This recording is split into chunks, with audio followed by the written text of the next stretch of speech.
nothing is original, then what exactly are you proud of?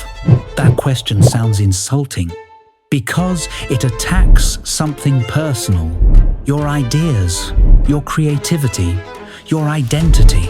We like to believe originality is proof of genius, that great ideas come from nowhere, that somewhere inside your mind, something truly new is born. But what if that feeling is an illusion? What if originality is not creation, but rearrangement? What if every idea you have ever admired was already waiting to happen? If nothing is original, then what are artists, scientists, and inventors actually doing? Let's break it down.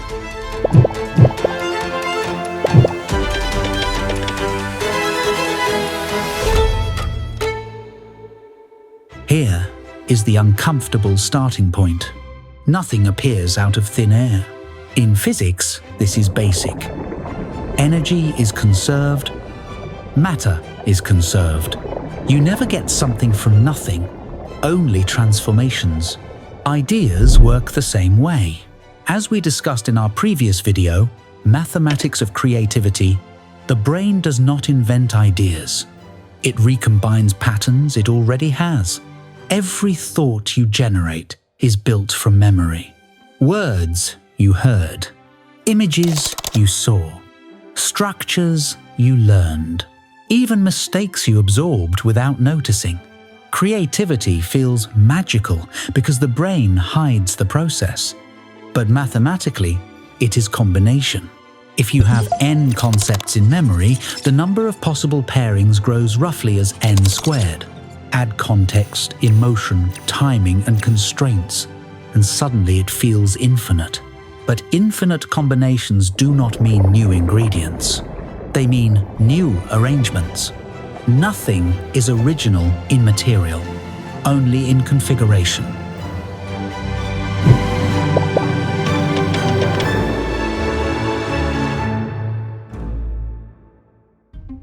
Let's talk about science. Isaac Newton did not invent gravity. Objects were falling long before he noticed. What Newton did was connect motion, force, and mathematics into a single framework. He compressed centuries of astronomy, geometry, and philosophy into a system that finally made sense. Albert Einstein did not invent space or time. He restructured them. He took existing equations, experimental contradictions, and unresolved questions and rearranged them into a cleaner model of reality. Now think about this. Even relativity was built on earlier work by Hendrik Lorentz, James Clerk Maxwell, and others. Einstein did not start from nothing. He filtered. Science does not move by invention. It moves by compression. If I give you an assignment to design an alien creature, what will you do? You will not create something truly unfamiliar. You will start with humans or animals on Earth.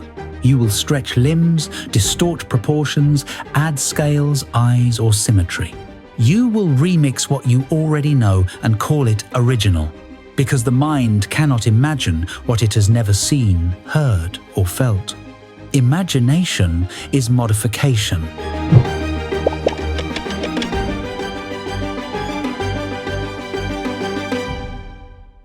If nothing is original, why does originality feel so powerful? Because the brain experiences timing, not history. When an idea appears in your mind, you do not feel the decades of influence behind it. You feel the moment of assembly. Psychologically, this creates ownership. You were present when the pieces clicked. There is also a cultural illusion. We label ideas by who said them best, not who thought them first. Most inventions are discovered multiple times independently. Calculus, evolution, even the telephone. This happens because once conditions are right, certain ideas become inevitable. They are not created. They are uncovered.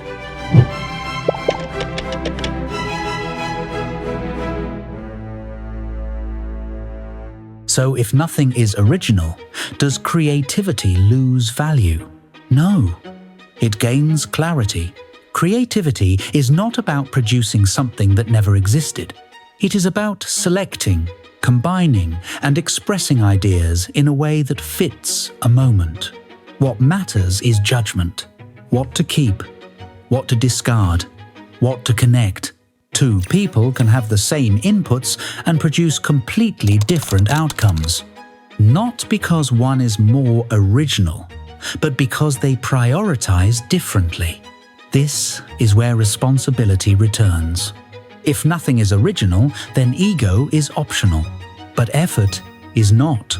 You are not proud because the idea was new. You are proud because you shaped it well. And that is not an illusion. That is work. Thanks for watching. Don't forget to like, share, and subscribe if you want more deep dives like this.